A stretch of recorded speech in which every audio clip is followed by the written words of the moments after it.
मैथिली आ भोजपुरी के सबसे नीक चैनल एपी प्रोडक्शन दरभंगा के एखनई लाल बटन दबाकर सब्सक्राइब करू और घंटी के निशान बटन के जरूर दबाओ ताकि नव नव ऑडियो आ वीडियो अहाँ सब लग तुरंत पहुंच सके।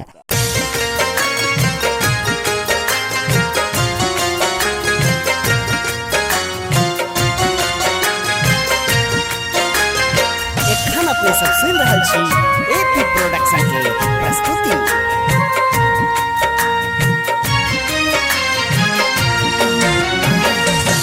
सुनु भवानी माँ अहीं सौ कहै छी, एक बेर बेटा कहैले कहै छी।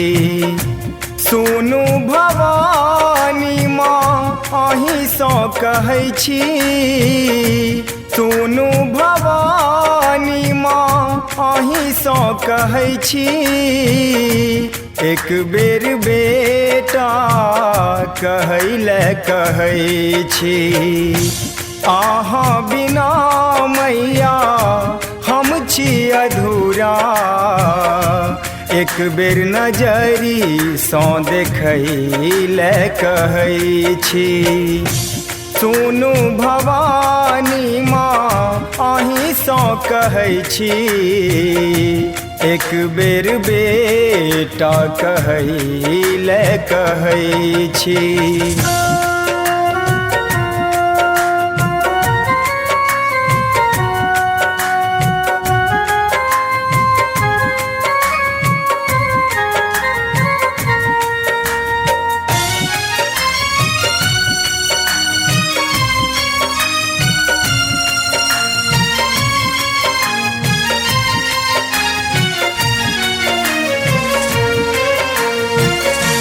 जन्महि सँ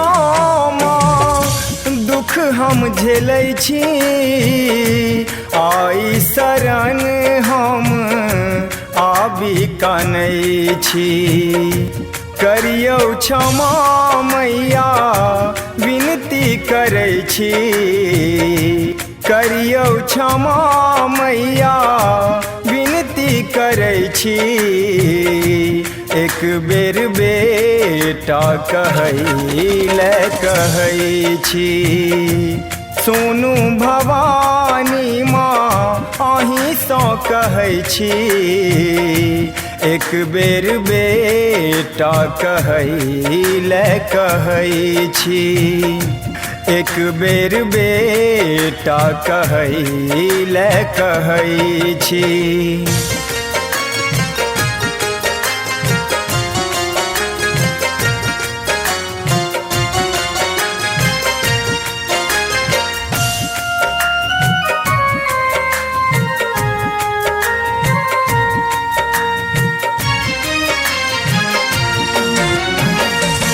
बनल कपूत हम छी तो अहीं के, छोड़ब अहाँ माँ जँ रहब ने कहीं के।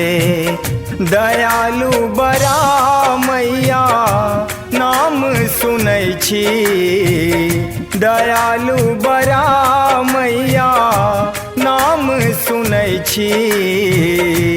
एक बेर बेटा कहैले कहै छी। सुनु भवानी माँ अहीं सँ कहै छी, एक बेर बेटा कहैले कहै छी। एक बेर बेटा कहैले कहै छी।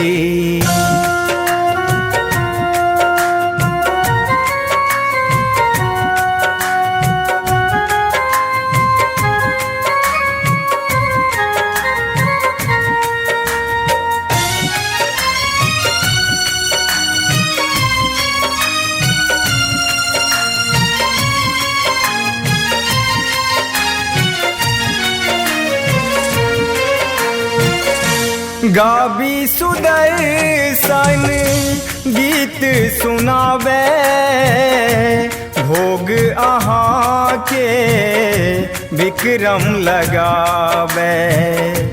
सुनबै गरीब गरीबक भेंट है मैया, सुनबै गरीबक भेंट है मैया। एक बेर आँखि खोलैले कहै छी, सुनू भवानी माँ अहीँसँ कहै छी। एक बेर बेटा कहैले कहै छी, एक बेर बेटा कहैले कहै छी। सुनू भवानी माँ अहीँसँ कहै छी, सुनू भवानी माँ अहीँसँ कहै छी। एक बेर बेटा कहैले कहै छी, अहाँ बिना मैया हम छी अधूरा। एक बेर नजरीसँ देखैले कहै छी, सुनू भवानी माँ अहीँसँ कहै छी। एक बेर बेटा कहैले कहै छी।